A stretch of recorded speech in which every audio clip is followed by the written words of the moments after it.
What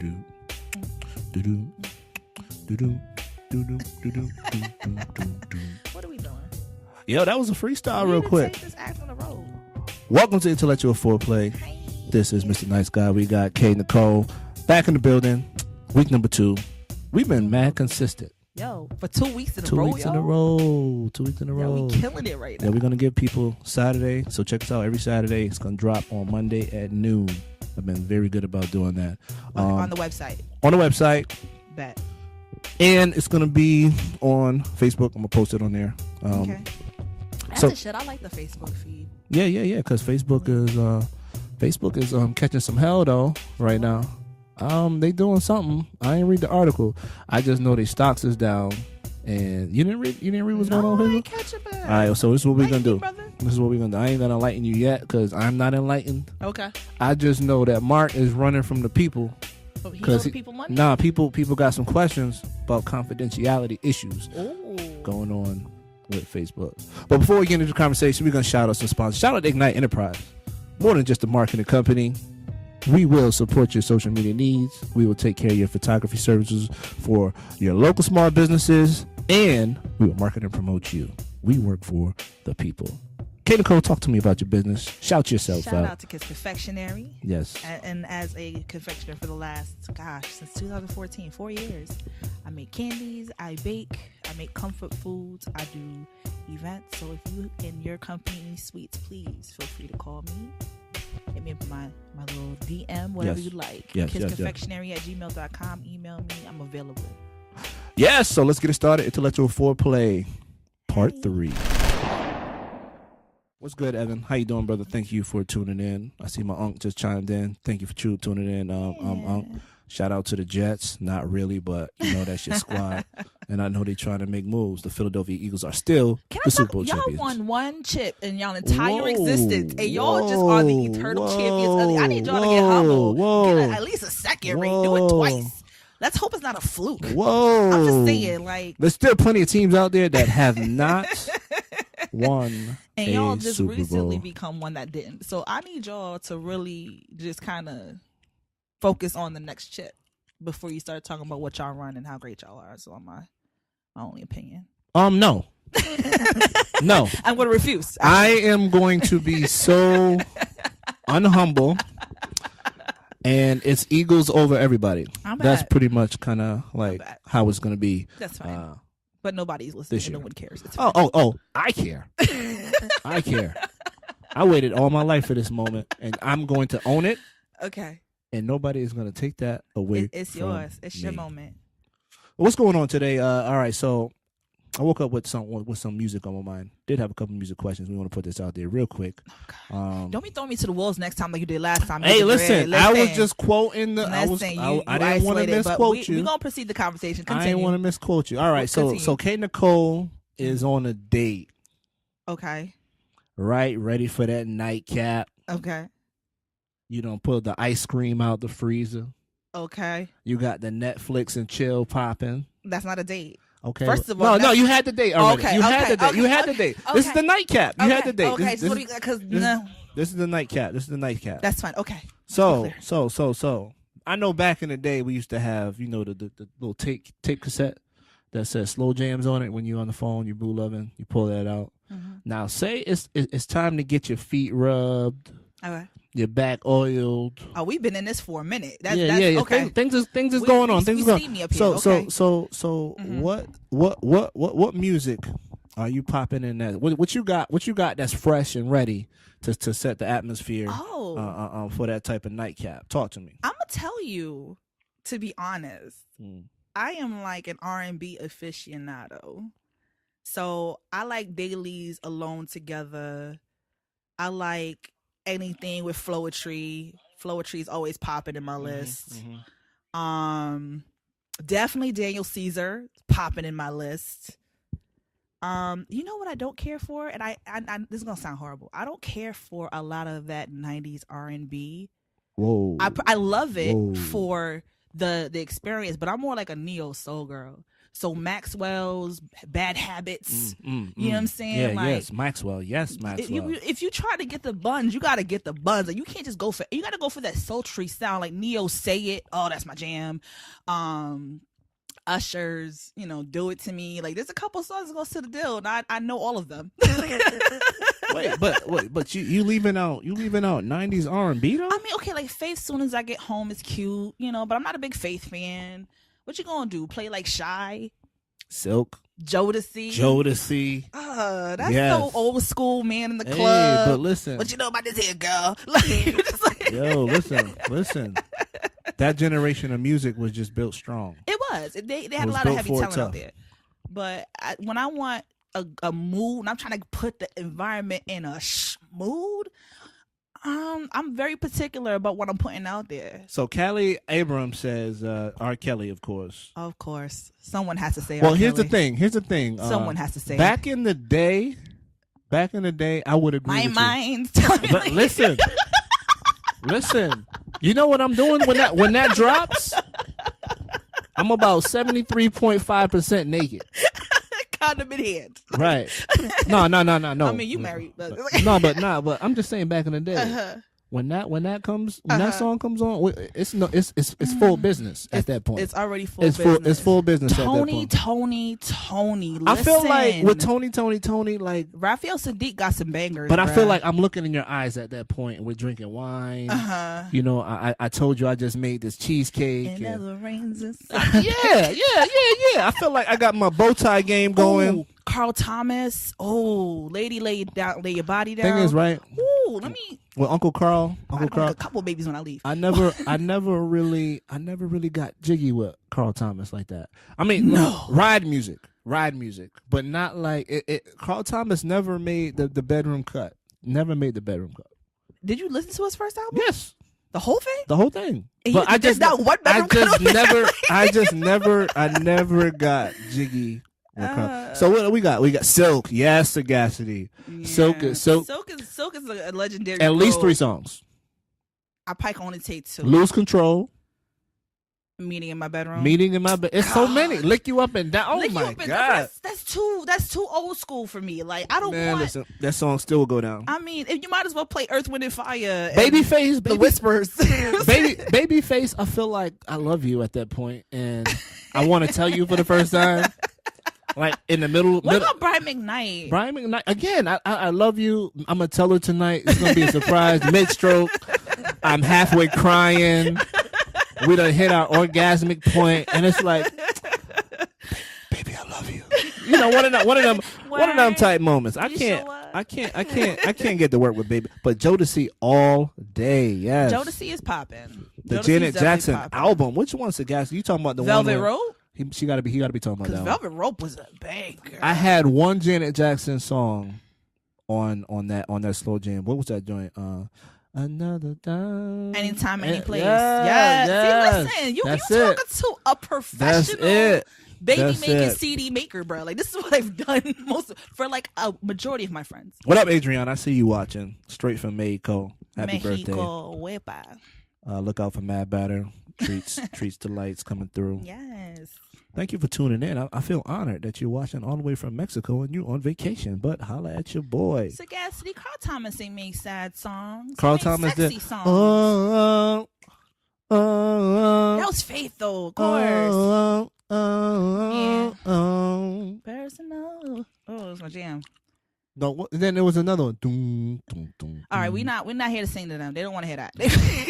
Keep Sweat. Sweat doesn't make the list. No. I mean, hear me out. Okay. No. Nobody wants to hear. 112 is on the list of the 90s R&B. 112 will always. And I'm gonna tell you why. 112 opens up. Now that we're done. 112 opens up because they have the ballads. They have their interlude game was like ridiculous. Elite.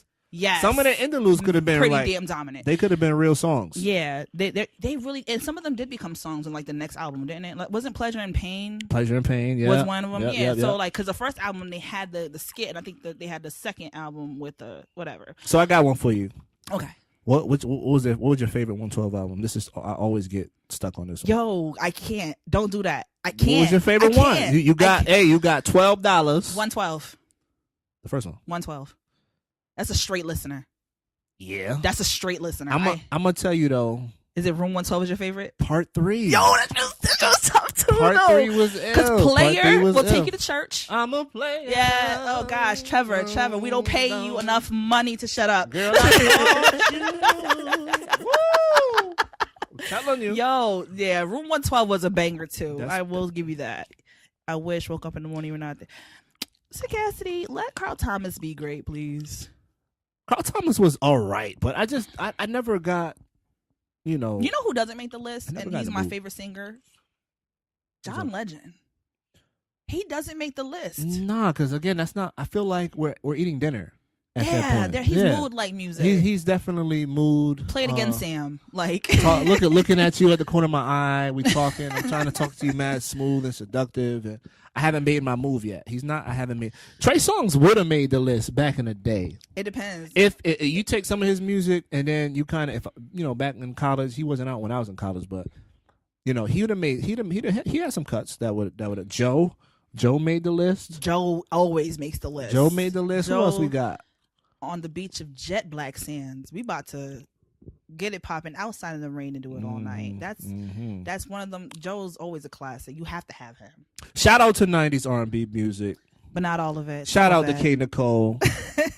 Her sex CD needs some work. But, no, it does not. My sex CD is popping. But I mean, who's paying attention to music anyway? A lot of people. You saw that interview with 6ix9ine, whatever this kid's name is. First of all, only reason why I even want to touch on this subject matter is because it's kind of trending right now a little bit on Facebook. Everybody's kind of talking about his interview he had with the Breakfast Club. Joe needs to be shot in the face. What's with the animosity, bro? I will deal with you in a second, Sagacity, for that slander. Did he meet all the great ill groups in the 90s? We agree. Mr. Steal Your Girl ass dude. Yo. Joe was that guy. Don't be mad. Yeah. He ain't get your girl, so you good. Shout out to Rocky. But no, Tekashi 6ix9ine. Let's talk about home because I felt a little enlightened. I knew you were going to say that. I did. Because you have a little compassion for the ratchet and the rebels. The rebels and the nonconformists. I do love them. That is the intellectual word of the day. Last week was tyrannical. Describe this time it's nonconformist. The ratchets. They're not. They're all ratchets. Okay, well, here's my thing about 6ix9ine. All right. For the strength of the Breakfast Club, first of all, congratulations on the years of success, all that good stuff. You continue to highlight people that some I would have never heard of because I don't listen to this generation of music. Right. I had no idea who he was. At first sight, I thought it was the Gucci Gang kid. Because Gucci Gang. Yeah, I thought it was. I'm like, okay, yeah, he got one hit record. Let me see his interview. I thought that's what it was. Yeah, no. But he got on there and he started talking from a place that kind of made me feel like, okay, 1.5. And 1.5 mean that's his timeline in the game for him to be alive, okay, or in prison. Okay, I feel like he's inviting a lot of negative, hostile energy into his I think what he's doing is not regarding anybody's ego while maintaining his own, and that's where the friction gets caused, right? So with Tekashi 6ix9ine, here's what I thought, because I've seen this dude's videos because I know a couple people who enjoy that low-key ratchet stuff. Yeah. And I have heard you put a song on, but you check out within the first few bars. Right. But I just saw rainbow hair and rainbow teeth and weirdos and a bunch of wretchedness. Right. And I was just like, okay, I'm going to tune out. And then he has this interview and I'm like, why are they interviewing this clown? Who is this dude? Right. And why is he getting an interview on the Breakfast Club? Out of all places. Of all because I never heard a hit record, but apparently he has a few. I don't know. I still haven't heard his music, but his interview was actually pretty good. And you learned a lot about his mentality. His music isn't reflective of his social emotional intelligence. Right. And I think even if he is rubbing people the wrong way, it doesn't mean that he's not aware of what he's doing. So you think he's purposely trolling with specific intent to market himself? He said before, I do viral things. For him to say I'm the hottest rapper in the city, He can't possibly For him to believe that. say that this is going to be your most viewed interview, your most viewed, And when he said that, I said, I guarantee you, because he said that, it's going to happen. it's going to happen. I don't think it is. And I think it's going to get so much attention because people are going to watch it. Wondering why. Because it's clown business. It's like people are attracted to drama. They're attracted to clowns. They're attracted to hostility. They're attracted to negative energy. Originally, I saw a link that said rapper gets under Charlamagne's skin, and I know nobody ever gets under Charlamagne's skin, so that's why I wanted to click it to kind of see what the heck happened. Right, I got trolled. I got reeled in with the caption. Right. Whoever did that, they were good. They did a good job with their marketing on social media, and it reeled me in. There was nothing. I got nothing from him from the interview other than 1.5. That's my timeline. 1.5. Yes. I understood some of the points he was making in regards to. He said one thing on the lines of, don't test my gangster. He also said there's a difference between being gangster and being stupid. Right. I thought that was pretty intelligent, and I wouldn't have expected that from a 21-year-old dude with rainbow hair and rainbow gold teeth. Like, right. I literally looked at this cat like he didn't know his alphabet from his ass. He doesn't know that.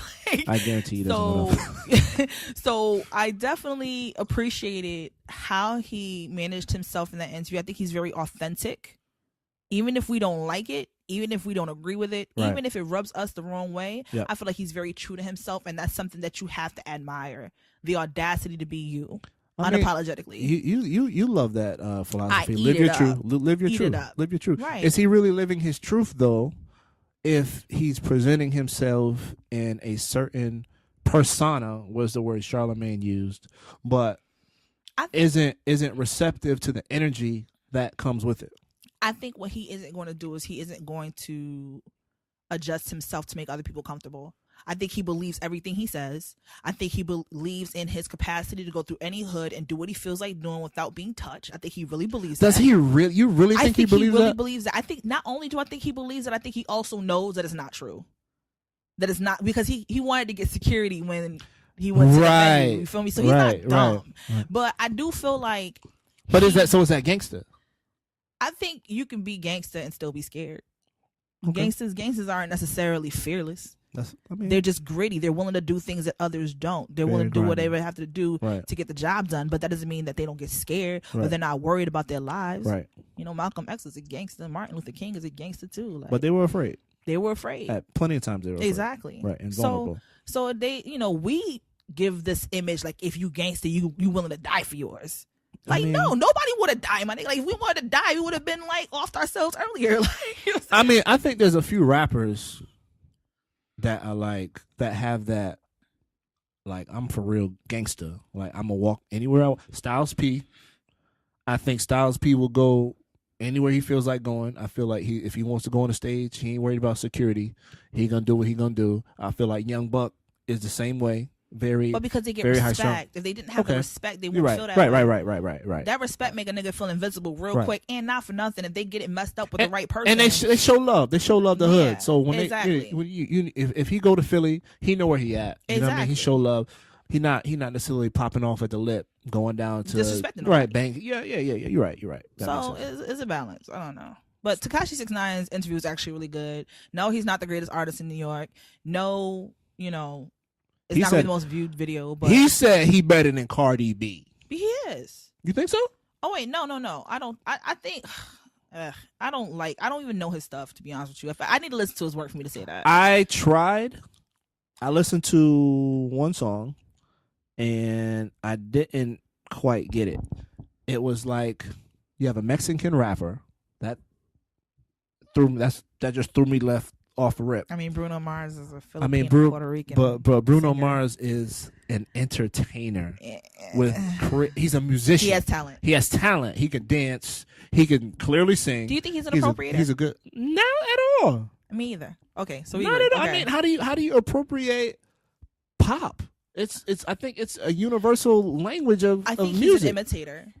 Okay, who would I compare Bruno Mars to? Prince, but not really Prince. No, Prince is Prince. Prince is Prince. Prince had his sound. Justin Timberlake-ish? Justin Timberlake is low-key an appropriator. Well, we invited that. We gave him that space to be so. We gave him, I think when he was with the group and he did Gone, I think that was when. Oh, that was a jam. Yeah, and I think it was like right then he came on 106 Apart. I'll never forget this. And he came on. He said, "Yo, I love the sisters." You know, and then all the black girls. Yeah. Right when he was in the group, and I think we invited him into our culture. He's a cultural appreciator too. I think Timberland on a Timberland beat, you know, Yeah. he did it justice. And once you on Timberland wax, it was what it was. Okay. And he milked it. I don't think Timberlake strayed away from who Justin Timberlake is. He's a musician. He can sing. He can dance.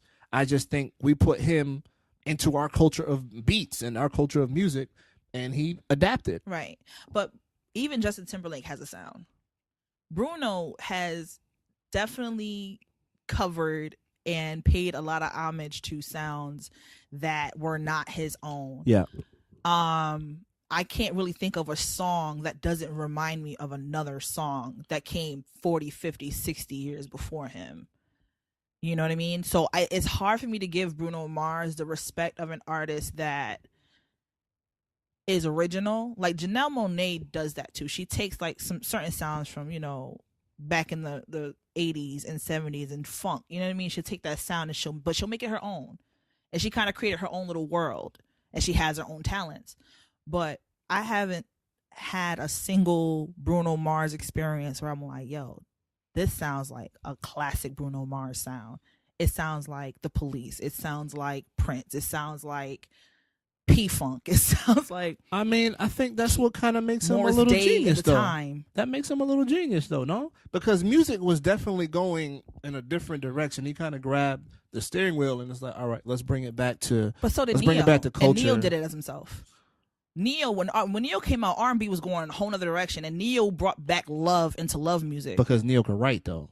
But he did it, and he did it in his own way. He didn't take a Smokey Robinson song and update it. He took a Neo song and made it dope to be in love again in his music. It wasn't all about sex and ratchetness. Is Neo going to be a legend in the game?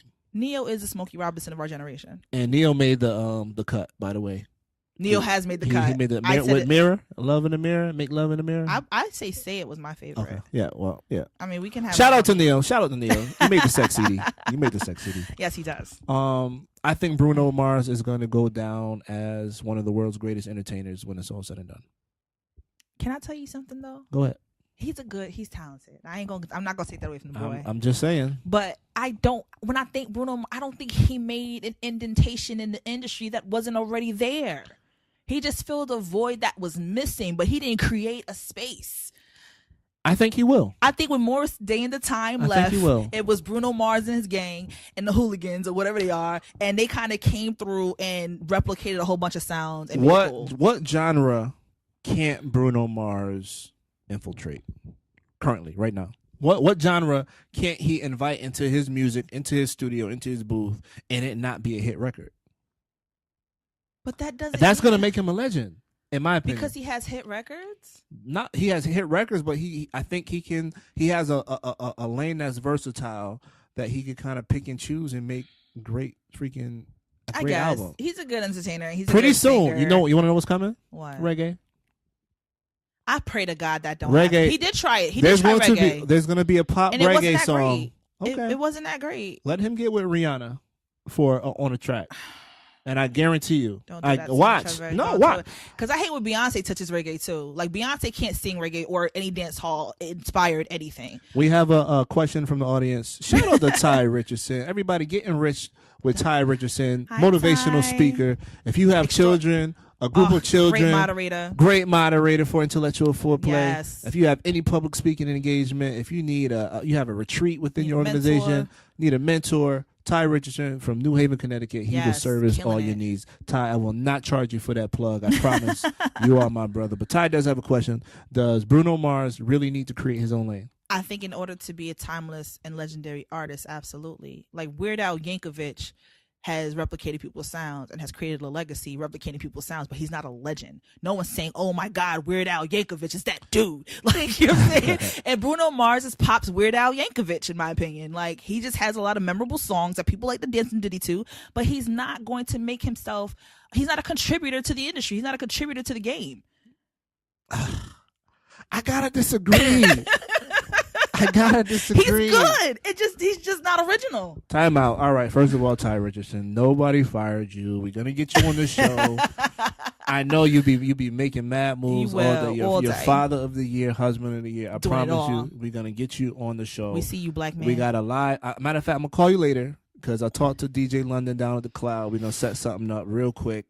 We're gonna and we look forward. We got a live event to get popping. But yeah, I think Bruno Mars is just dope. Like he's good. He's unoriginal. I had no real reason to like Bruno Mars when he first came out, but that song when he's playing the piano was black and white. I'm gonna buy you flowers. Yeah. That got me through a period of my life. Okay, so you have an attachment to his song. He reeled me in. But then, the more I started hearing his music, it just kind of, I don't know, it was just good. Listen. I'm not saying his music isn't good. I'm saying he's unoriginal. And if he's going to be a artist with longevity, he has to have something that he's giving us that no one else has. What he's giving us is something that no one else has in a very long time. It's a difference. You know Pretty soon, he's going to start. Well, he brought Cardi B, a trap artist, into the culture with his last song, Finesse. But he took the New Jack sound. And it was already going to be a hit because it was New Jack sound. Cardi B didn't need to be on that for it to be a good song. She did it. However, he did invite her, a trap artist, into that record. And what he did was validate her as an artist by collaborating with her. Yeah. It put her stock up a little bit in the music industry because she has now a hit with Bruno Mars. Yeah. Great. But what does that have to do with Bruno Mars being unoriginal? He's still on. Cardi B is more original on the Finesse track. But that's the thing. Music and R&B and good music isn't necessarily unoriginal. Bruno's not making folk laugh. He's not doing parodies. He is a parody. Shout out to Mo Green. Everybody need Mo Green. He is a parody. He's an absolute. He's He's Temptations without David Ruffin. Just imitation. You feel me? It's just ain't no Temptations without David Ruffin. Just imitation. It was just ain't nobody come to see you. Bruno Mars is what's a Super Bowl without Bruno Mars now? I feel like Bruno Mars or Lady Gaga. Lady Gaga Super Bowl she be killing trash. it. She killed That was trash. But she's original, and she has her own sound, and she creates hits. And she's gonna be legendary. She's iconic. Bruno Mars is not iconic. What else do you want? What else do you want to see? I want Bruno to dig deeper and give us something that we have not had before. I don't want to hear freaking Eddie Kane. I don't want to hear someone else, yo. I want to hear him. And I want to hear something that's organic. This dude's Asian, dude. Give me something that's inspired from your roots that we ain't never, and incorporate that into R&B and make that something fly that you gave us, that gem you've given us. But so far, you've given us Sting, you've given us Morris Day, you've given us Prince, you've given us Michael Jackson, you've given us freaking whoever has made a hit before him, he's given us a freaking replication of all of them. How many people... Gaga was asked to be in the Super Bowl. She was. Will Jones. She was. Listen, shout out to Will. Phi Beta Sigma Fraternity Incorporated. Gaga is dope. And I think she's an artist through and through. And you may not like the way she sounds or how she performs. And she may look a little weird. But she is absolutely organic, original, and talented. And you can't tell me that girl can't blow. You can't tell me she can't blow. She could sing her behind off. Bruno Mars is unoriginal. Will be. And which is why he's being accused of appropriation, because he's given us nothing new. I think I think people like to throw people are so woke right now. They trying to be woke so bad with the Black Panther movie. You cannot infiltrate Wakanda. Killmonger is not the spirit of Killmonger has trickled down to everybody, and you cannot get a piece of the Wakanda pie. Bruno Mars is culture. brown. And he sings James Brown, and that's great. But he's definitely not original. He's definitely not iconic. He is memorable. Where R&B music is going, because music, I believe, changes every 10 years, I think he pulled the reins back. But he's bringing it back to quality music, instruments, vocal talent, live performance. Isn't that what we've been Chris Brown wasn't doing that? No. Chris Brown doesn't have vocal talent and live performance? correct me on my ignorance. Maybe I'm right. Can Chris Brown play an instrument? I really I don't think he can. I really don't know. But he definitely can Can't put on sing. a show. He He's an can't sing. entertainer. He's a mediocre singer. He has a register. Mediocre. No, he has a register that he flourishes in. Like, so people will call Chris Brown a legend, right? Because he's a legendary entertainer. Michael Jackson can't sing. Michael Jackson can't sing. Michael Jackson. He's a legend. But neither does Chris Brown. Michael Jackson can't sing and he's a legend. But here's the deal. Michael Jackson has vocals. No, bruh. No better than Chris Brown's. You're right. Oh, but no. I'm moved. Listen. What? When Michael because Jackson he had Quincy sings, Jones writing for him. Okay. And so you like the content of the music better. But Michael Jackson can't sing and he's a legend. Chris Brown can't sing and he's going to be a legend. You can study the ballads James Brown can't sing. of Michael Jackson and be drawn into his music. Have you seen my child? James Brown can't sing. You would pick the worst song. I felt so bad.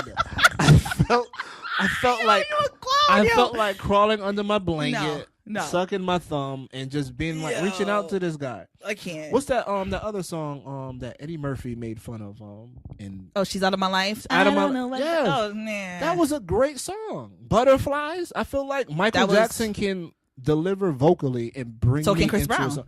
a song. Chris Brown is not going to be a legend when it's all said and done. He's a legendary entertainer now. Name 3 Chris Brown legendary songs that will be forever. Yo. No. Excuse me, miss. It's going to be a classic song. No. Kids don't know that song. Kids of this generation don't know Yo, that song. And nobody's checking for that song. That song is like... Chris Brown. Audience. Excuse me, miss. It's a dope song. Because there's a lot of breezy followers Run out It there. is always going to be his. I'm not talking about... I forgot the damn song. Because you old. You're not even keeping up with I used to like Chris and Brown. I did it. That's the worst part about it. His first album was straight. To me... As when he was a kid. But name 3 classic Chris Brown songs. Anybody classic that will stand the test of time. He is a legendary entertainer. This is what he is a performer through and through. When I think of Chris Brown in a his song, music is original. I think of the song he redid for Christmas that he had no business redoing. We don't redo Donny Hathaway in any capacity, so we agree on that. That's yeah. You know, Mike. Shout out to Mike Morrell. With you, Mike Morley, because I was going to say good? that next. Thank you, Mike Morley. We agree on something. How you doing? What up, Tyrell? Run It, exactly. Shout out to Tyrell. Chris Brown is ridiculously talented. Thank you, Tyrell. Even though you think Jamie Foxx is also ridiculously talented, I will agree with you on this one too. Chris Brown, don't get me wrong. He's a legendary. He's going to be a legendary artist. Don't mix up talent with not being able to sing. Like Chris Brown is definitely a talent. He's original. Omarion was a talent, and Omarion's not a legend. He's not. Neither is Chris Brown. Chris Brown's a way better performer, a way better singer. Can agree. He has a body of work that is disproportionately better than anything Omarion will ever put out, B2K or otherwise. Like, stop minimizing Chris Brown because you want to make a point. I'm not minimizing. I'm okay. Minimizing Chris Brown means name a classic album he's had. I asked for 3 classic songs. We gave them to you. With you, Run It, and Yo. Classic. It's not classic. Those are good songs, but that's not a classic song. That's because you didn't grow up. You grew up in another era. But I promise you talk to somebody who's 18 years old. They grew up with that song, and that's going to be in their booty making CD playlist one day. This ain't my first time, but baby girl, what's it called? Take You Down. That's a classic right there, buddy. What's one? Here You Are. Yes, that's a classic. That is a classic. You can't tell me it's not. All right. Shout out to the bros for stripping for the ladies on stage. Even though I don't agree with cultural appropriation of Bruno, shut up, Tyrell. He's not a cultural appropriator. He's just unoriginal. Tyrell, why do unoriginal. You say Bruno Mars is a cultural appropriator? I don't. Chris Brown is way more talented. I do agree. Hey, Jason Farquharson. Chris Brown can spit bars now. Deuces is a classic. It's just not. Deuces is a classic. We're throwing out the words classic. He has unforgettable music that will play a soundtrack to the lives of 15 to 22-year-olds today. I don't think so. Because you're almost 40. First of all, I'm not almost 40. I'm still closer to 30. Because you're almost 40 and you're outdated and you have not had your iOS system checked in a minute. I need you to really get some perspective. You don't have the same sonic palette that kids who are even 10 years younger than you have. Okay, but the same can be said about my love for 70s and Motown. I grew up on James Brown, but that wasn't my era of music. And I was at work today listening to Papa Don't Take No Mess. That's a classic song. But these are that's what icons. Stevie Wonder, Ribbon in the Sky. Like that's a song that's generational. You'll always revere the forefathers, but you don't know the innovators.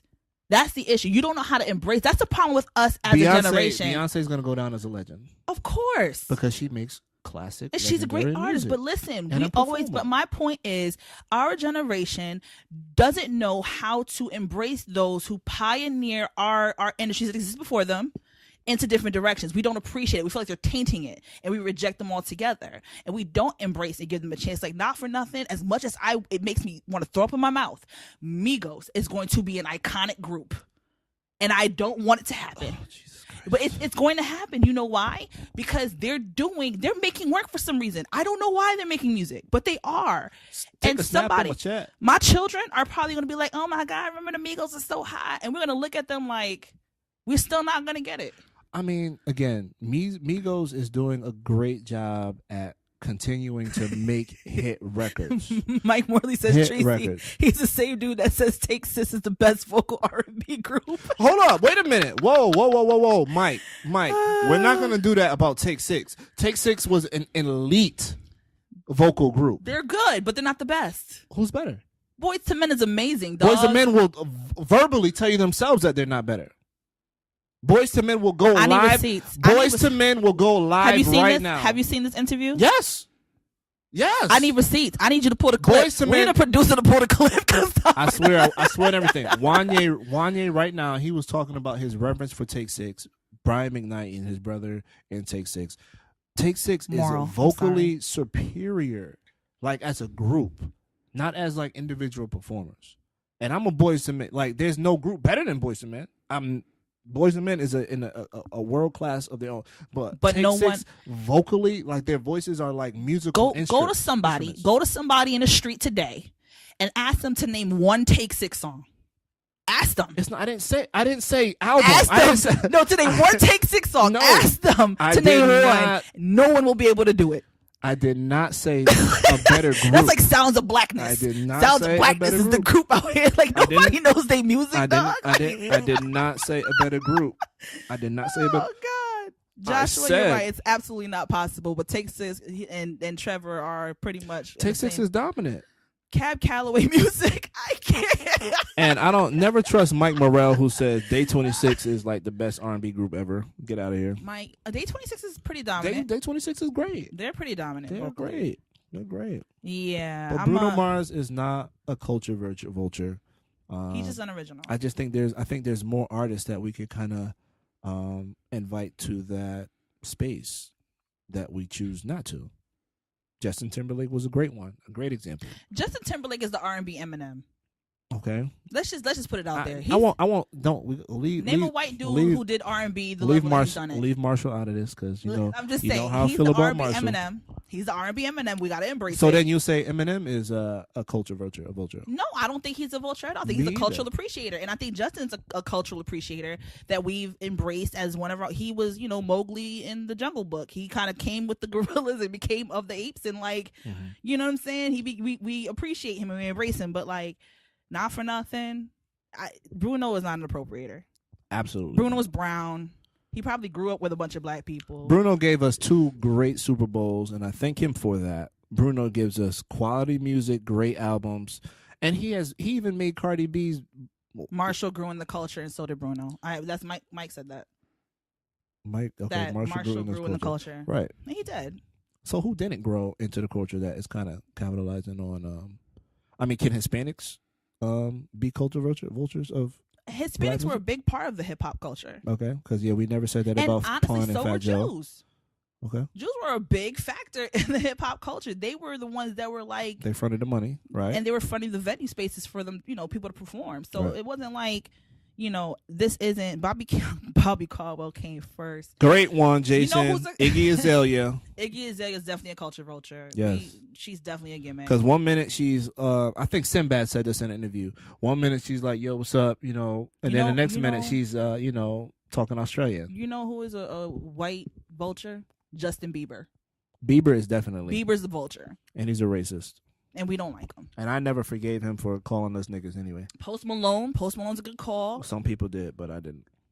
Yep. So, But we got people that gave him another shot, and I just think racism is not something that you could just wake up and apologize for because you got caught. yeah, pretty much. Right.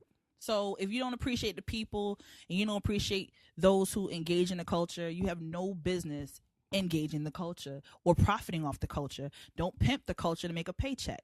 Like, and that's what I feel like people like Post, Justin Bieber, freaking whoever else we name, like they are absolutely pimping the culture to make a profit, and they don't even give a damn about the culture. So No, they don't. So what about this 6ix9ine? He's Mexican. He's a rapper. Is he culture? I think he's just disturbing. I He's think very he's disturbing. making us uncomfortable because we His look at rap him like name he's a should clown. be El Diablo because he looks like he looks like one of those. Nah, 6ix9ine, I think I've never heard his music. I don't really care to hear his music. I think it's a lot of noise, but I think he just is a caricature of what trap should be. His and the quality of his music can I say doesn't even something real match his messed look. up? Go Can I- ahead. Go ahead. You know what he reminds me of? Real talk. Like his look is as like jarring as what Busta's look was in the 90s. Busta Rhymes? Yeah. Ooh. He don't get me wrong, Busta's a legend and he's dope at what he does, but that in a time when you had Onyx and you had freaking Black Moon and freaking Wu-Tang, here come Busta with Shout out to dreads RZA. everywhere. You know what I'm saying? And They weren't colored though.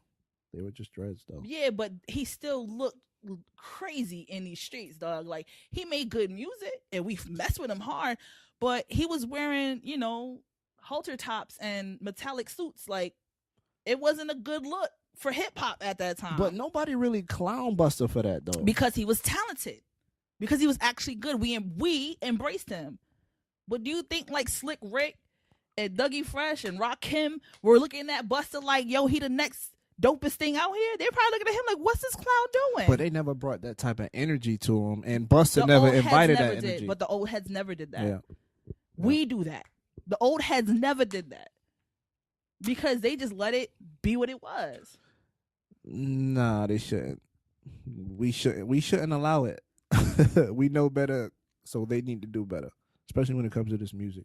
Music is important, man. Music is language. It's how we connect with people. It's how we bond. It's how we relax. It's how we turn up. So yeah, we gotta hold these this next generation and guide them and show them what it is and what it ain't. That's And just brought energy. That's true. Specifically with 6ix9ine, like I saw a couple of his videos. Everybody was blood gang out, bags of weed everywhere, guns. The typical rapper video, I guess. When Bobby Shmurda was doing that, I said 1.5. Dead or in jail. 1.5. Like a Bobby Shmurda. 1.5. And then what happened? The GS9. No, right, yeah, right. Bagged and tagged. Because they're now, and the difference is Bobby Shmurda was actually a nice kid. Like he had a great personality. He didn't have like he showed love. Like when he went places, he was just a happy-go-lucky kid that was trying to have his moment. He was about trying to live in his moment, but he didn't realize he was inviting hostile and negative energy with his entourage, with his music, with his videos. And when it finally showed up on his doorstep, now like Charlamagne was saying, this is what gangster is. Let's take it to Troy Ave. Let's take it to Troy Ave's a clown. All right, we're not gonna disrespect Troy as a clown. dope boy Troy. Troy We're not as gonna a disrespect We're dope not boy even Troy. having this conversation. But here's my point. Troy Ave, and again, I don't think he made gangster rap. I don't think he invited hostile energy. I think he was a product of his own production. I think he made his music, he made his lane, and he made his money. And he stood on that. He said, listen. But then he called legendary rappers weirdos. And he said that these cats were like not as good as he was or something. Like he just got not as good according to the numbers. Being independent, being able to put out some music, a few thousand records get sold, and he makes the same amount of money as somebody that is on a label. He didn't understand that, and he came in with his own money, left with his own. Can any of y'all? Did y'all hear 6ix9ine's music? What do y'all think about it? Because I've never heard it. I can't get with it, and I think I'm surprised he even got an interview on Breakfast Club. to be honest. So tell me what y'all think about 6ix9ine, because I have no pulse on this dude whatsoever. Mike, why do you say he's an accomplished artist? Are you just talking about his numbers? Because for the people that's listening, Mike Morrell, my brother from another mother, he says, for what it's worth, 6ix9ine is an accomplished artist for such a young start. And I guess what you're referring to is his numbers, being on charts, being independent, self-made, you want to say? Self-made, I guess. Music is funny anyway, because, we know it's a rape type of culture. Mm-hmm. You can't really make money in music unless you're independent or unless you're signed to somebody that's really putting crazy bread behind you. And even then, you don't get the money up front. You got to get it on the back end. You know what's crazy is that 6ix9ine also said that Cardi B only got where she was because of her relationship with Offset. I mean, let's talk real for a second. And her Cardi B's first 2 mixtape was Boo Boo Butter. Okay, Boo Boo Butter. Her flow. No, listen. Her flow was trash. Right. Her hooks were trash. Her bars were Right. okay. There was room for her to have a hit record like Bodak Yellow. Mm-hmm. But what happened is somebody wrote her a great song, told her to rap like this on this song, and it ended up being a hit record. She didn't say anything amazing on the song, but her flow was very very percussion like command. I think Offset was in her ear, like, yo, rap like this. I don't think Offset would have been in the picture if she didn't have Bodak Yellow. I think she got to that point way before then. Mm-hmm. I think you know what irks me is every time a woman, I don't care. This is not a defense of Cardi. You think she switched her flow up off the strength of her or like her team? I think she did. It could have been her team. It doesn't matter. That's here's the same, what irks me. Yeah, here's what irks me though is that every time a dude gets on the scene and they make their way into the game, they self-made, they talented, they got gifts. But when a woman does it, it's always connected to a man who has probably wrote her flows, or she had sex with the right guy, or you know what I'm saying. Like Nicki can't make a dang album with somebody without saying Safari wrote it. Kim, of course, got all her rhymes written by Biggie. Foxy and Jay-Z. Like, you can't name Iggy and freaking what's his face? Whoever the heck it was. Like, you can't name a single artist, T.I. You can't name a single artist that's female and in the rap industry that someone hasn't said a man in the industry is the reason why she's as gifted as she is. Right. And I look at Cardi B, and you can say what you want about her gifts or her talents or whatever. I feel like she is no different than a 6ix9ine. She was a viral, online influencer. Yeah. She decided to come and put herself out there and say she could rap. No one was trying to hear her. Right. And then when she finally got access to a mic and got access to a platform, she made the most of it and she grew. It's the same thing with like a freaking Kodak Black. This goes back to the article we were talking about earlier. The Vixen. What was the title? Vixen or something? Mm-hmm. Video Vixen Energy, whatever. Mm-hmm. I actually had a status about this earlier. We can talk about that, but it goes back to the energy you're putting out there. So she wants to be notarized for being a rapper, right? But in every interview, she highlights that she's a stripper turned rapper, blah, blah, blah, kind of putting that out there. So when it comes back that the energy you're putting on social media is ratchet. The visuals you're putting out on social media is you twerking, you in the thong, you pulling your titties out. Why not? Doing all kinds of reason. Doing fun. Okay, well, fine. We're gonna see you. If that's what you want to do, that's the kind of energy you're putting out there. And when it comes back, you don't want to be affiliated and associated with. You want your accolades. You know what I'm saying? And it's the same thing with gangster rappers. He's taking pictures, images, and he's going online, be social media, saying he the king of New York, putting drug picture, guns, weed all over his social media, telling people to put their mouth on them, calling people out their name, doing stuff like that. But when that gangster comes back and gets tested, they don't want to be affiliated with that. So Tyrell says Cardi is a trash rapper, but is extremely entertaining personality-wise. I agree. And you know what's interesting? Like, I know we talk about Cardi a lot here because she's definitely, she always has something to say about something. But she mentioned about how she always talks about being a stripper because people need to get accustomed to the fact that these women are working women who are making their money the best way they can, and they need visibility and they need a voice and they need respect for what they do. Right. And I kind of understand it. It's kind of like, yo, if you, it's the same thing with any movement, right? Like when you try to get respect. It's just a matter of getting them visible to the community first, and then having them not first tolerate them and then embrace them, right? So I guess Cardi B did an interview where she was saying the Me Too the Me Too movement has been kind of glazed over when it comes to vixens, because they're known for being hoes, or they're known for, you know, being less than respectable. But it's not fair to these women when they want to do something other than strip or be vixens, that a man pulls out his thing and is like, well, if you want to make it, this is what you got to do. Now, again, I'm going to respond as maturely as possible. Again, I'm 35. I can't be saying things I used to. I'm in a different space. So for the people that's watching, for the people that's listening, here is my disclaimer. So there's no reason to revisit this. A woman has the right to own her body, her sexuality, and not be sexualized. No means no. All that amazing stuff that comes with the territory of being an independent, beautiful woman that can do whatever she feels like she wants to do in her moment, in her time, in her space. A vixen has every right to go to a video as an actress, as a model, as an entertainer, to say, hey, I want to be in your video respectfully. This is my fee. Judge me, interview me accordingly, and have your process be the process.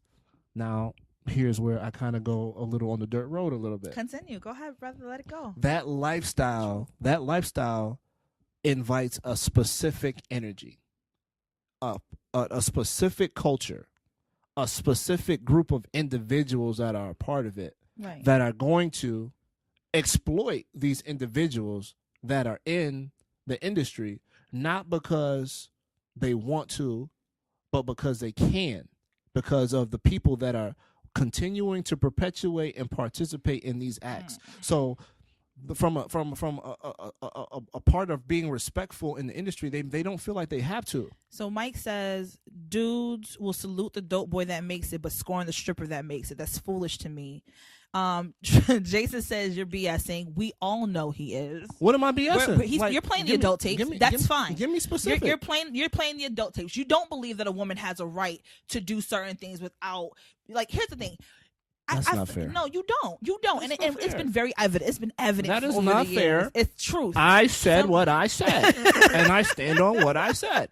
So here's what I'm saying is, it is okay for everyone to commodify a woman's body except the woman.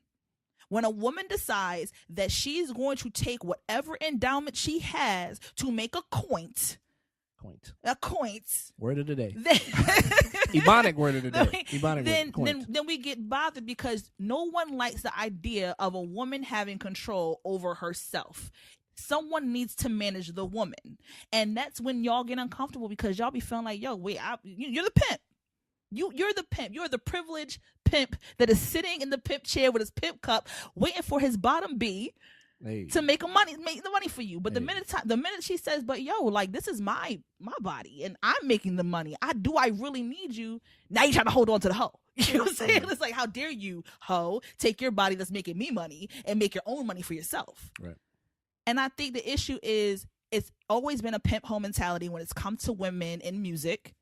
And I think Cardi B makes sense when she's saying, listen, we need to change the direction. Yes, you like looking at me. You pay good money for me to install the silicone in my booty, in my boobs, and watch me speak and watch me jiggle a little bit for you. And I get to feed myself when I go home. Bet.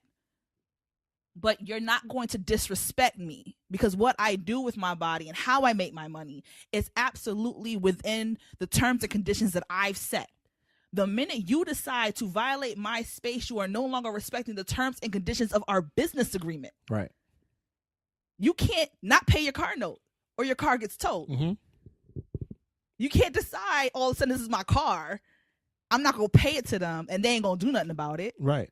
I'm not saying I disagree. So, but you got to understand, that's the culture. That's the industry. So if you have people that want to be respected in that lane or that field, by all means, they should be. But that's just not the culture. And but how do you shift it unless you shake it up? I don't have that answer. Unless you put it on the table and say, this is what's happening and this is wrong. But let's change the narrative. Okay. change the narrative for who though? For the women who are in the industry and being taken advantage of, right? Because these men don't have respect for them. Let's deal with two sides of the coin. There's managers and there's pimps. I like dealing with both sides of the coin. And again, this is not victim shaming. Again, disclaimer: I am not victim shaming. Men, we have to change in regards to the industry, right? So men need to not do that. Men need to respect women. Men need to not lead with their penis. Men need to but y'all could, and there would be no problem with it. And if we did that, this conversation would be off the table, right? Because women could come, they could do what they do, and they could go home, collect their coin, and that's it. Not dealing with the rape part, not dealing with the exploitation part. It's just, hey, this is an opportunity. I have an amazing body. I'm confident in myself. I like to have fun. I like to hang out with musicians. Men have not commodified themselves. Okay. Like if you look at porn, right? And we've all looked at porn. It's not like we haven't. How often do you see the man in the actual movie? Nobody watches porn for the man. Because nobody commodifies the male body. We commodify the female body. That's the moneymaker. Right. So as the manager of this body, I expect you to respect the terms of this business arrangement. I will show you whatever you want to see for the right price. Okay. Now, let me ask you this question, right? Mm-hmm. Are there women out there, again, for people that just chimed in? All right, Trev, smiling. I can't smile on my own show. A black man can't be happy, Jason. A black man can't smile. We don't believe you see that? You need That's more the people. problem. That's the problem. You want Trev to be angry all the time. Solo says hoes have some nerve taking their body and controlling their own destiny without breaking a real go off. Girl on girl porn. Everybody loves girl on girl porn. It's actually the most popular porn out there. So the female body is Shout out to the porn watchers. It's clearly commodified more so than the male body. The male is just the prop. All right. So now that we know this, right, and women are empowered with this knowledge, which means that they should go into this situation with the power. We have to get to a point where both sides of the coin are playing the game fairly. So if you're doing, let's take it. What's fair about whipping your dick out and saying, "Oh, if you want to make this record?" Okay. Now, what if I don't do that? What if she brings that energy to me and says, "Hey, she's willing and able to give a little extra to get ahead? to help you make your decision." Cause let's not act like that doesn't happen. Let's not act like if it's mutually agreed upon, then that is a term that she has set that both have agreed upon. There are plenty of people. If she pushes up on you and you don't want it, or you say no, then that's equally as violating. Okay.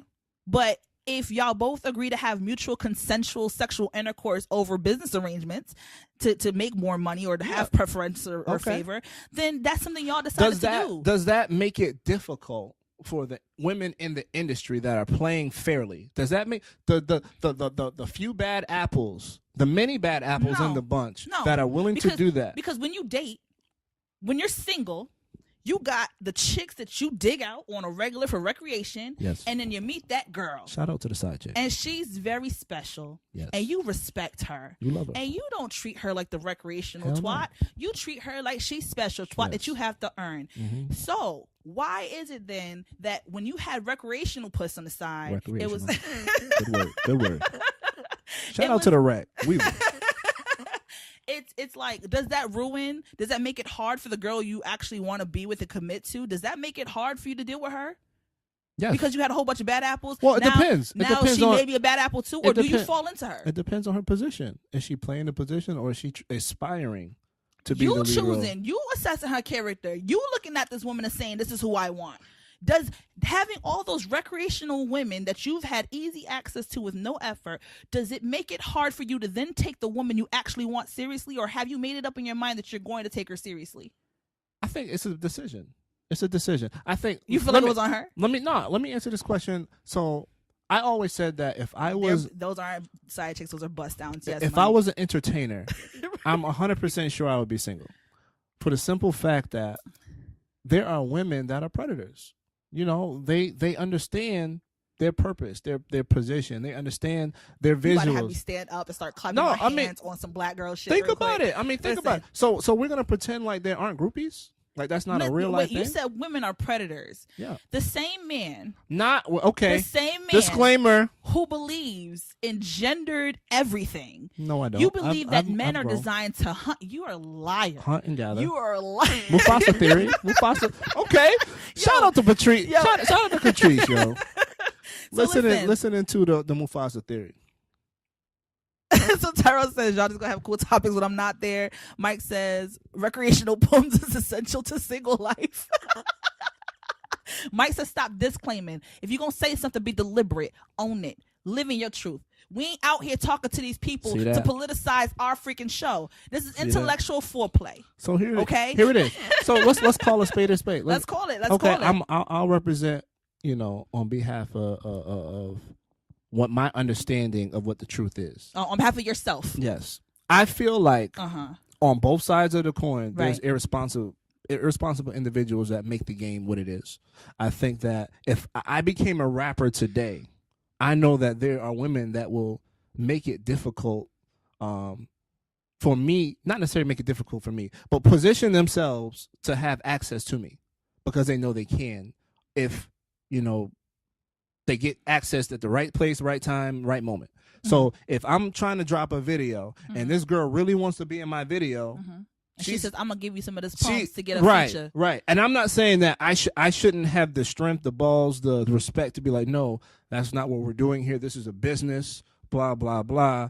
We're going to go conduct an interview. I'm going to talk to your manager. Let me see how much we're going to work it out. If I set that type of standard, I don't feel like that is going to change the narrative for all the women that are willing to add that piece to the contract. But is that predatory or opportunistic? Opportunistic.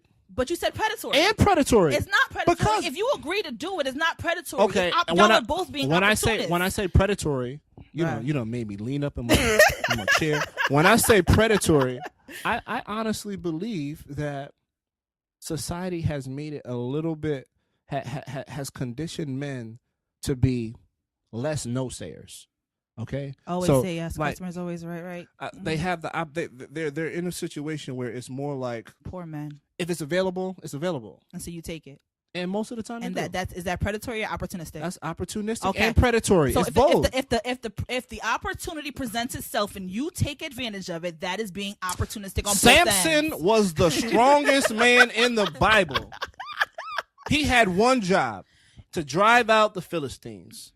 I think the issue here is no one is a victim. Groupies would not exist without male bravado and ego. That gets off having multiple women who desire him. No one's exactly. It's a mutual situation where both are being opportunistic. But with Trevor creating the narrative that women are predatory, I'm trying to ask him to give me a situation in which women are predatory. Wait a minute. Versus opportunistic. Are you really sitting here saying that women can't be predators? They can, but you're not giving me a case. I'm asking you to substantiate your point. You're not substantiating it. I'm giving you a Tyrell case. says, can women rape men? Because if the answer is yes, that's predatory. Absolutely. Women can rape men. That is an absolute thing that can happen, and it has happened. But no, it's no but. Okay. That is a predatory situation. Okay. If a woman is forcing herself or imposing her will on someone who does not desire her, that is rape. That is a violation. That is predatory. That is victimizing a man. So if a woman is charming, can a woman seduce a man? Absolutely. Do you think a woman seducing a man? But a man has to want to be seduced. Okay.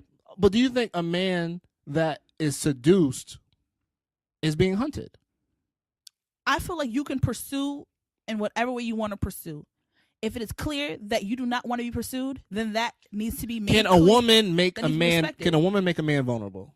Absolutely. Can a woman put a man in a situation where he's just like, if he's open to it, absolutely. And he's exposed? If he's open to it, absolutely. You don't think that's predatory? No, I think they're setting up a space in the world that you can get into or you don't. Trap. If you choose to get into that space with that person, it's not a trap. It's not a trap. It's an allure. You set up a space. Okay. So here's this space, right? This is the danger zone.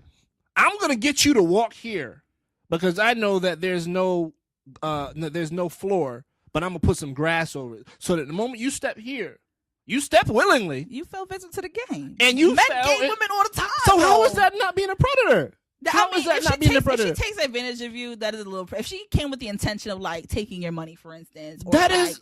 Trapping you, that is predatory. That happens. They just do it a little bit. They do it a little bit more conniving, and they use their body to do it. And it's predatory because shout out to my boy Carmelo Anthony, the victim. Carmelo Anthony is the First victim. of all, I know he was. He was minding he just lost a Knick game. You know he lost. He went back to his hotel to mind his business. He was upset. And this girl been calling in his DMs, waiting at the hotel door. No Lala in shooting an episode of Power, who cheated first. Let's put that out there. I mean, if you cheat and y'all stay in a relationship at some point. And he fell victim. He was a victim of a predator. From the woman? Yes. That he got pregnant? Yes. Because she stole his semen? Yes. She took advantage of his. He was in his feelings. An opportunist. He was in his feelings. He knew what he was doing. You do not crawl into the bedroom fell of somebody. Into the trap. You do not accidentally get somebody pregnant. So you telling me she didn't prey on him? I think he took advantage of the space that she provided. He took advantage of the space, and they're both accountable for the results. It takes two. It does. They're both opportunistic. Right, both sides of the coin. But they're both sides of the coin. But predator and victim are different than mutually opportunistic people, and you need to understand the difference. And you need to understand that it doesn't go both ways either. That's just like me saying. And double again, standards exist. Rape culture is extremely sensitive. The adult tapes. Extremely sensitive when you talk violence. about specific subjects. So men have to stand on no means no.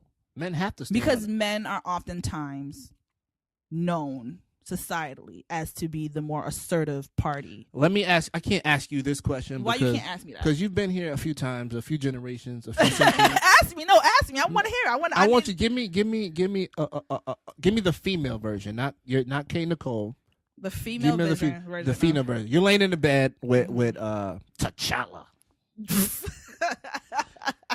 His Highness. Okay. He just took out the king. His penis is king. He came to liberate. He just drank the purple flower. He drank and nothing got stripped. He got all the little pimples standing up that need to be oiled down. Yeah. Right. Killmonger. He chose you to lay with him for the night. We just chilling because he wants to talk to you about his game plan. And then you start feeling on him. He's like, "Look, real talk. I'm trying to take over the world. I'm not really about this energy right now." Mm-hmm. But you don't really mean no. That's not. Is that really respecting no means no, or is she? If she push, but men push the issue too, though. I got a man, but we could be friends. Like it's the same thing. Okay, I'm trying to persuade you. So Rahisha Bivens says, "I'm sorry. You can say no as a man. You know how many men, if I allowed it, would want to take me out or buy me things. I choose to say no, and men can say no too. It's different, Rahisha. Come on. It's not. But y'all power is no different than ours. Women are programmed and trained to say no from birth. From birth.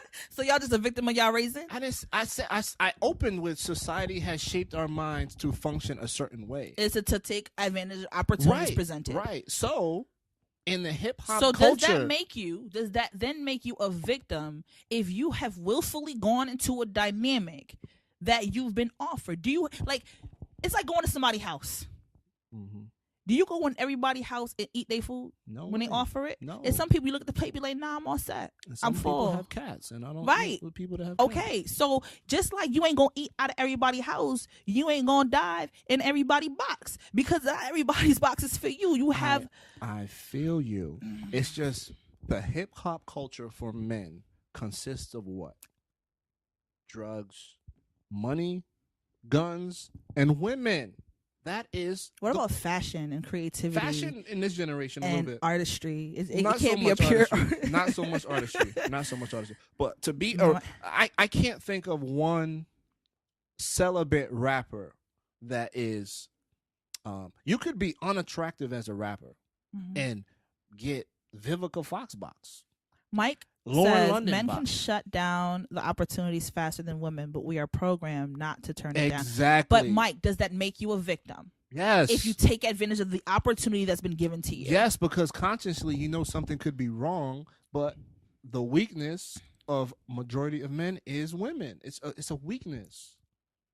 Again, Samson, the most powerful man in the Bible, had one job. He had to destroy the Philistines, and he met Delilah with her fine ass. Mm-hmm. Just stop the revolution. Forget, we can do the revolution a different day. Brother Trevor's in the building. Let's just lay down, eat grapes. Let's have some grapes. Right. Put the man to sleep, and then cut off his hair.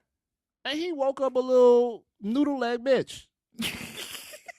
That was predatory. Not on. That was He was predatory. he was a victim. He was the victim. Right. He could have said no to. He knew his purpose and his mission, but he was victimized. He was victimized when he was rendered powerless after the exchange. That was victimized. That is victimization. But and if both are right. consensually on the same page and they both mutually benefit she from took the advantage of his weakness, and he took the opportunity. He got fooled. He fell for the game. Right.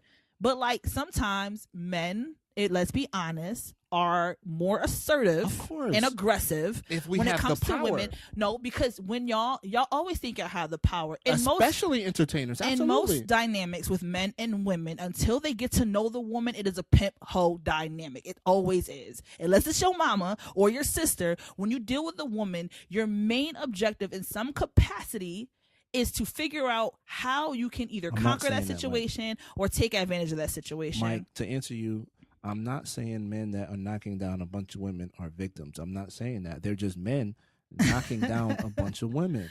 But what I'm saying is, let's bring it to 43 for a second. God, why are we talking about? But go ahead. Because Barack Obama, I was nervous. Okay. I was worried because Barack Obama, first black president, mm-hmm. right? Attractive mm-hmm. man, just powerful. Mm-hmm. He owned the presence. I was so nervous that he may have fell victim to a weak moment, because I could imagine the women that were trying to get at Barack. I was trying to get at Barack. You know, I ain't know how exactly. I was trying to get at Barack. The fact that nothing ever came out, I was so proud that nothing ever came out, because I could imagine the temptation from celebrities, from locals, from staff that he would have to kind of navigate through. I'm not saying he survived and passed, but nothing got out and mm-hmm. nothing was made public. But mm-hmm. let's not act like there weren't women preying on the downfall of Barack. Let's not act like the government was not trying to infiltrate the Obama home and send these women, the Jezebels, to try to just like they did with Dr. King. Just like they did with Dr. King, and they got Dr. King. Okay. They sent the woman to mess up that situation, record the whole damn thing, mm-hmm. try to break the home, destroy the family, destroy mm-hmm. the man's reputation. He fell for it. Mm-hmm. It just didn't tarnish his reputation, as a great leader. But that's an example of a president. Say he needs Michelle to look his way. We all needed an Obama in our lives. We had to put an Obama in our pockets somewhere. But listen, I hear you, Trav. Let's not act like we can't be victims of lust and victims of circumstance when it comes to being trapped. We could be how you can kill a killer? Send a woman to lay in his bed and slit his throat while he's sleeping. Easy button. You want to rob a man? Send a woman. She'll take you for everything. Or you can send him a drink and get him drunk enough to the point that he's incapacitated. There's a lot of ways to take advantage of somebody, not just vagina. Shout out to the movie Casino. There was a scene in the movie Casino, right? De Niro had his breezy, whatever. I forgot her name. Sharon Stone. You sound like you have a phobia of women who are aware of the power of their vagina. I don't have a phobia of that. I understand it. You sound like you mildly do not appreciate. No, they should probably have sent the same conscious stripper that got Omar. Yeah. No, you know what I mean? Let's not just only discuss one side of the coin. And my whole point in regards to the whole Cardi B situation is, yes, she owns her sexuality, but you can't invite energy to your space and your persona and be disappointed when something in that industry happens. You can't be a stripper and not expect somebody to ask you. Mike is coming with the keys. You're not a victim of your circumstances, Trev. Pussy doesn't have more power than dick, and if you don't know that, then you'll always feel like a victim. Shut up, Mike. He's right. That's not true. He's right. That's not true. Absolutely. Rappers have dropped bars to the power of what? The exactly. P-U-S-S-I. All right. But the greatest rapper of all time. Who, Jeezy? Why do you know that I like Jeezy? You've mentioned it way too many times. I've got offended. Shout out to Young Jeezy. So anyway, ATL. So let's talk about the power of women, right? Yep. So I had to pick your brain about this, but I wanted to pick your brain about this here. Yeah. I've had conversations with married men, Mm-hmm. with separated men, recently divorced men, single men. I've had conversations with all sorts of men that have been with women. Shout out to Tone, Princess New Haven. And I, in all of my conversations, I have finally come to the conclusion that men do not want a submissive woman. Why would you think such a ridiculous thing? What is this nonsense? Let me tell you. Especially fresh off the conversation that we just had. Cause I'm gonna tell you why. In speaking with the men that I knew who were in relationships, with a woman that they are no longer going to be with, the one thing that turned them off to this woman was the fact that this woman was willing to forfeit everything, including her dignity and self-respect, to cater to this man. And that was a turnoff. Right. He didn't want to have a woman that would do anything for him. Right. That's not submissive. That's something different. But these women, like, they willfully... That's surrendering. But they willfully chose... They felt like if that's what it took to keep the relationship together, then that's what they were going to do. I don't... Again, I'm not going to speak for all men. I don't feel like most men want a weak-minded woman. We don't... But sometimes it's not about being weak-minded. Sometimes it's about... For instance, a man cheats on his wife. Yep. If she decides to forgive him and focus on the marriage and try to repair whatever circumstances existed for this breach in this union to happen, whether it's on you, on her, whatever, that's great. But then it happens again. Yeah. And she's like, yo, I'm willing to work. I need you to I'm willing to be patient and kind and not keep record of wrongs. I want to be this person for you because I know you're not perfect and I'm trying to work through it. Mm-hmm. At some point, you realize that you have a past and you have a door that you can walk in and out of because you've done it twice and she's forgiven you twice. You think that's not acknowledging? You think that's forsaking submission, or it's not forsaking submission? That's just him being selfish. It's both.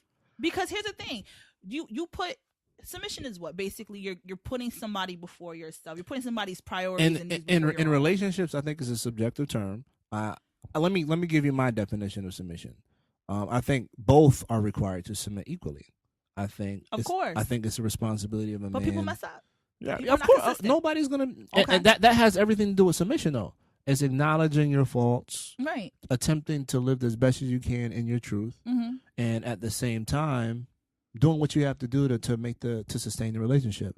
So someone like myself, when I'm looking for, I know there's certain gender things that I require in relationships. Submission for me, looks like somebody that is willing to sacrifice a little bit to acknowledge my goals, to acknowledge my strengths as the head of the household, to allow me to rock out as like, okay, to be head. I have to be I have to be the head of the household. Okay. Any woman that look at me, ladies. He's talking. Any woman that says they don't want the man to be the head of the household, something is seriously wrong with that situation. But when you treat him like the head and you hold him accountable like the head, that's different. Taking advantage of his space as the head. Well, then that's we need to consider our options. You need to understand that this isn't the right person to submit to. Because he messed up? But not because he messed up. Is it okay? There's a difference between messing up and taking advantage of vulnerability or stupidity or love. Because it could be considered a mess up for continuing to be a victim of circumstance, right? Like if somebody, how many friends, associates, peers, or people have you associated with that you felt like were just like you see them on TV, like, why are you even with this person, guy or girl? You know what I mean? Because I've had friends that who was with some daggers, and it's just like, yo, you know this about this girl, but you continue to fight over her. You continue to get upset. You continue to run up on all these dudes that you know she's messing with. At some point, it's just like, yo, you're the dummy. This isn't about your relationship anymore. It's just like you probably have something going on within yourself that is allowing you to feel like that. So you would essentially expect your partner to give up on you at some point. Give the up. the person you committed your life to. You expect that person to give up on you at some point of violation, correct? Or repeated offense. Or would you expect her to believe in your capacity to grow and try to develop and better each Everybody other's... has a breaking point. Right, but so you expect your partner to give up on you at some point? At some point, there should be a breaking point. Okay. So Respectfully. you expect your partner to give up on you at some point. And if she doesn't, do I look at her as... And will you not respect her because she's choosing to believe in you more than you believe in yourself? I don't know. I've never been in that situation, so it's really hard for me to answer that question. I think that Men don't want to submit. I don't know. I think that because y'all don't respect women that are too submissive. Y'all don't respect women who put y'all first. Y'all want someone who's gonna ride or die, and when you get your ride or die, y'all don't respect her. That happens a lot in the music industry, that and happens entertainment all the industry. time. And they find when a woman gets selected to be somebody's spouse, they're like, "Oh, we got the ring now. I gotta ride or die. That's what I've been chosen to do. That has been my calling by this man." You get the ride or die. And all of a sudden, it's a free-for-all. Mm-hmm. And y'all don't respect the fact that she is riding until she dies. That's possible. Y'all don't like it. So it's kind of like taking advantage of a situation then. It's not appreciating right what you have. I mean, but I think that's both ways. No, most of the time people don't appreciate what you got till it's gone. We see that all the time. And sometimes you just don't appreciate anybody. Take a look at the movie that I like to study. Oh God! And a famous philosopher, wordsmith, entertainer, Jody, baby boy. Tyrell says he disagrees. Please explain why you disagree, Tyrell. I'll get to my Jody. But my Jody no, point. please, no. You go to your Jody point. Let him come up with why he disagrees, and we'll talk about Jody. Continue. That wasn't Tyrell. That was. That's Troy. That's Troy. Troy Herbert. How you doing, brother Troy? He's one of my former church member mates. Listen, but he disagrees. Yeah. Great man. So man, you disagree that men don't want submissive women, or do you disagree that what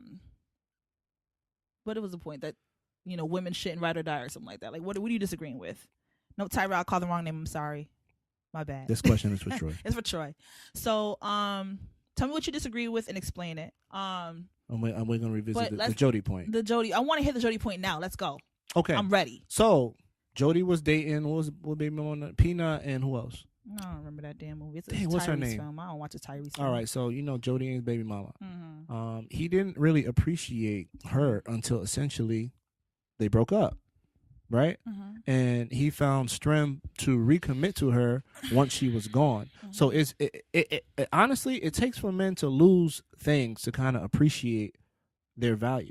You know what I mean? So he was clearly taking advantage of that situation. She was clearly riding with him and kind of, holding him up, supporting him, letting him drive his car, live in his apartment. Okay, so she takes him back. And it keeps happening. If you valued what you had when it left, it wouldn't keep happening. I agree. Because men do not respect submissive women. I don't think it has anything to do with submissive. You gotta go submissive. and stay gone. You got to go and stay gone. Either you have to, like, if those who don't, what they say, listen, feel, right? You gotta feel it at some point. Okay. And men need a woman who is going to say to you, listen, you got one time to try me.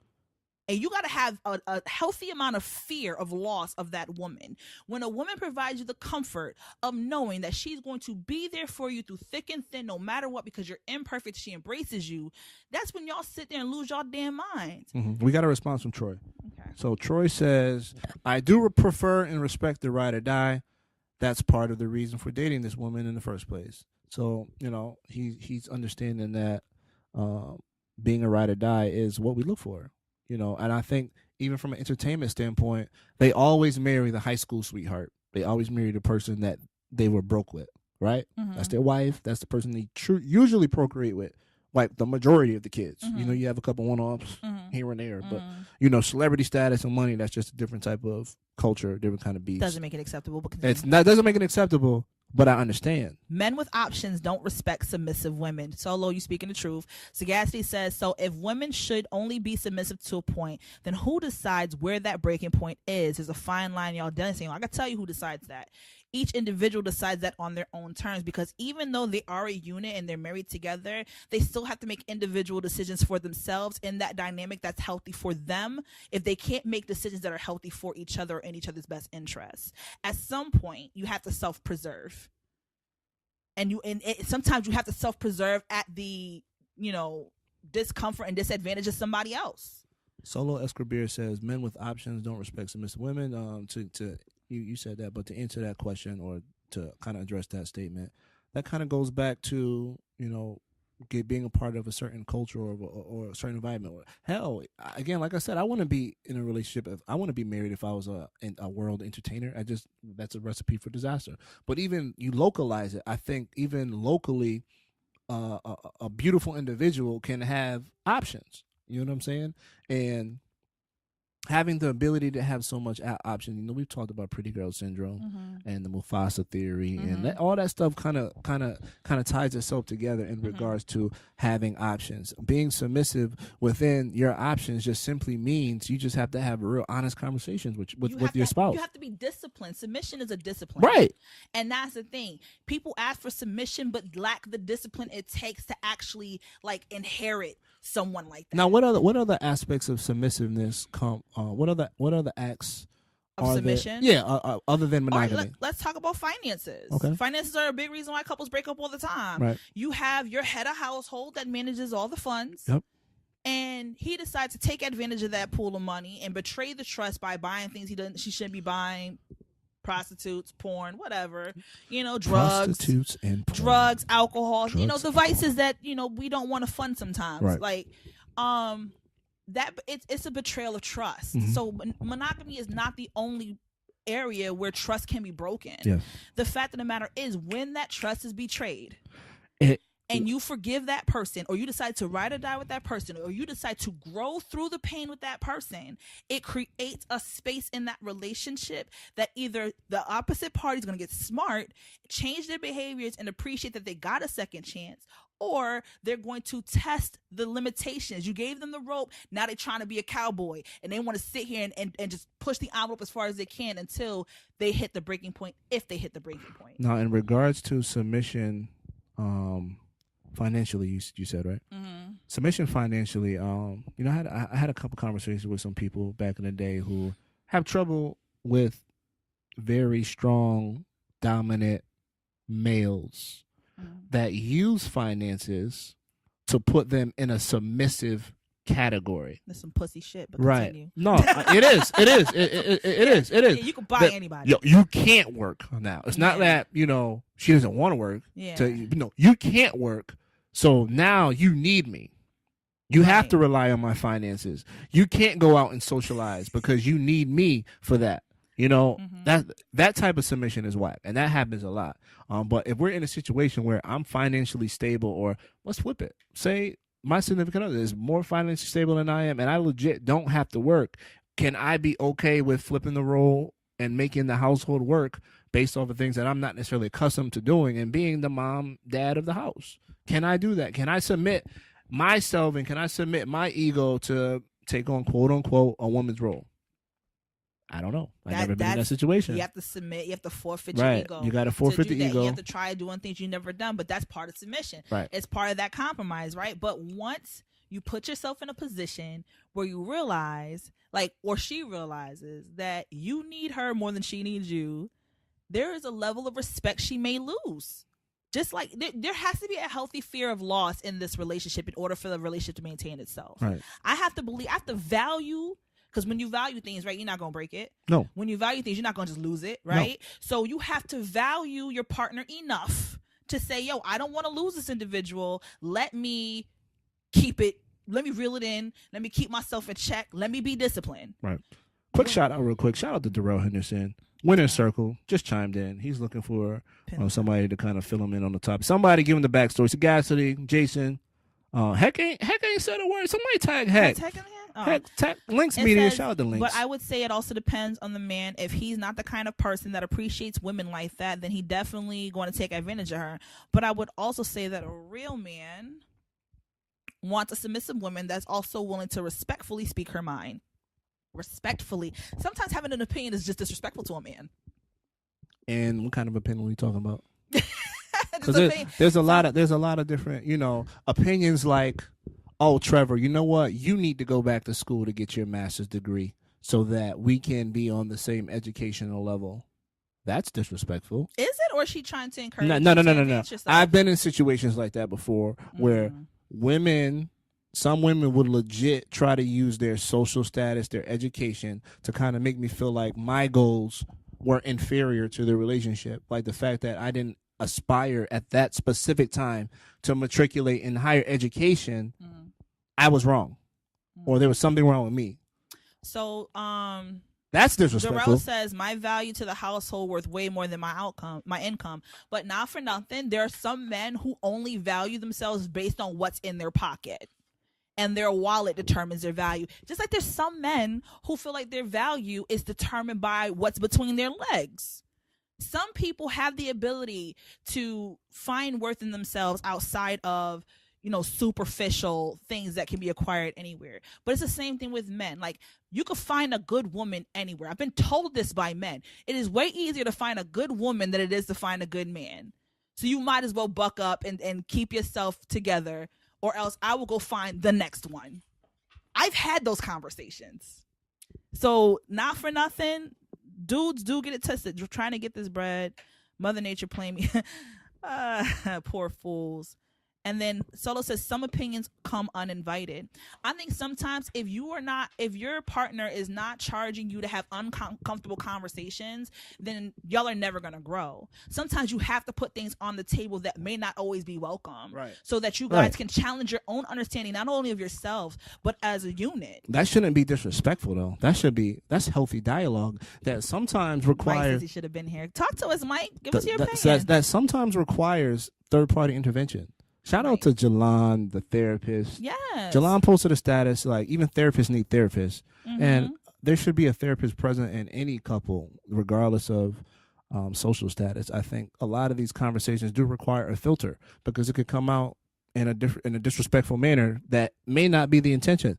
Trying to make somebody better in a relationship can go both ways. The message could not be received. And sometimes you have to be better collectively. I mean that goes into the can you be honest with a woman about her weight?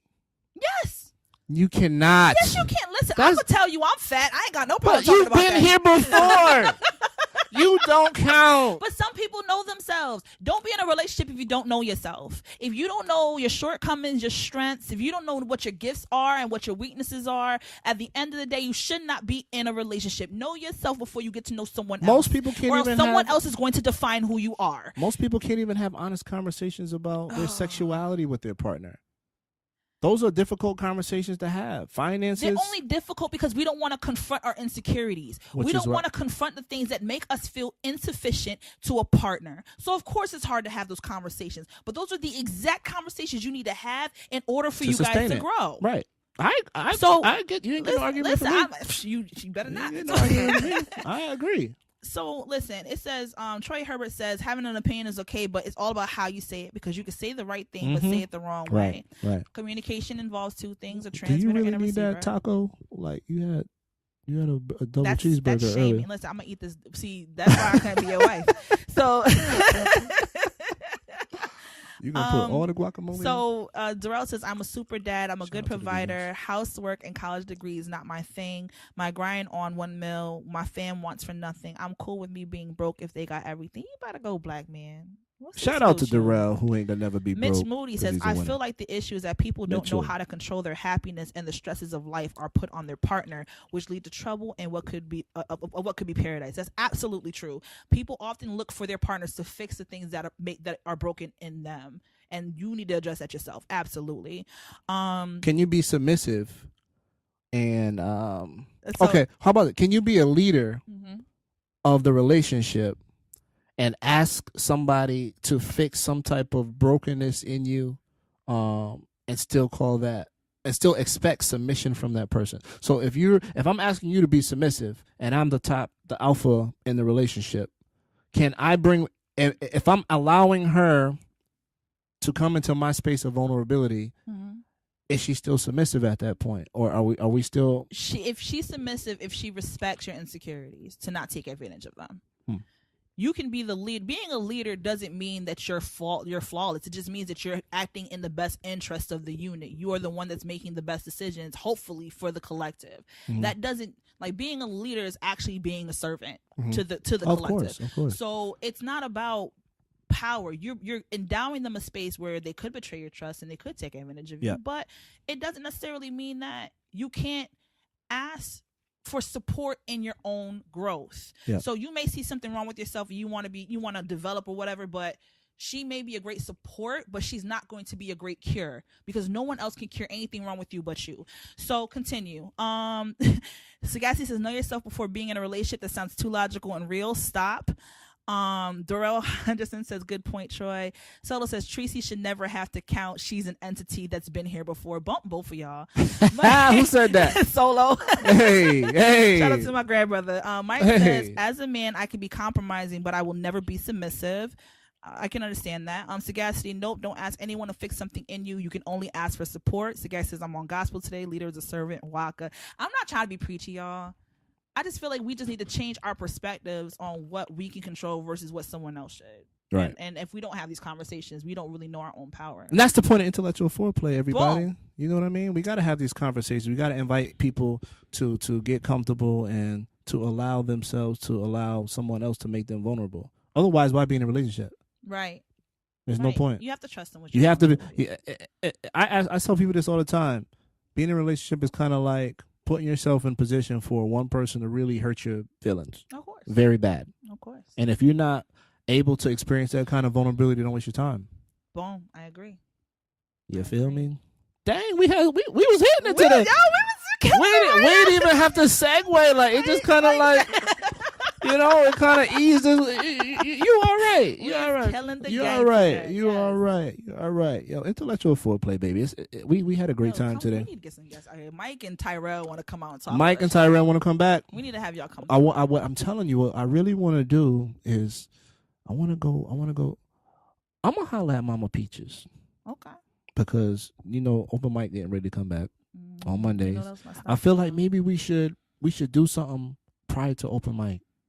You know what I mean? Eat at the Russell, get some cameras, and have like a live intellectual, like a little session, like nothing crazy, nothing crazy. Like 5 or 6 of us come, we talk, we chop it up, record it, go live if we need to.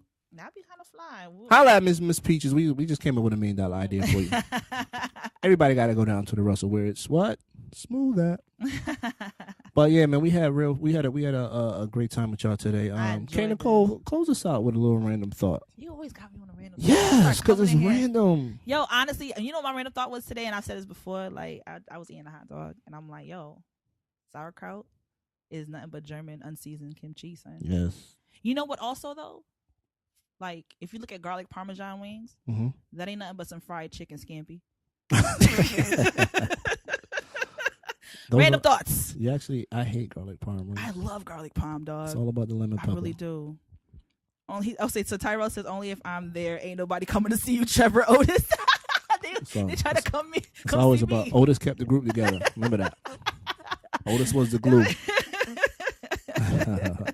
I love it. Peace, Tyrell. Yes. This has been another fun episode of Intellectual Foreplay.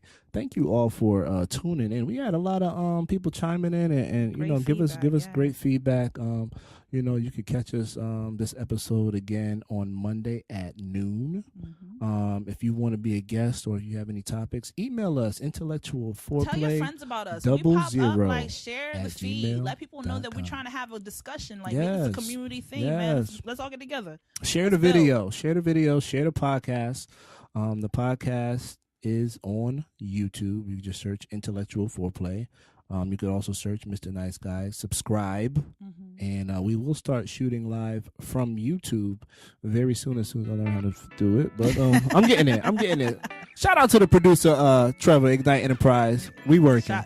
Shouts out himself. Yes. Intellectual Foreplay.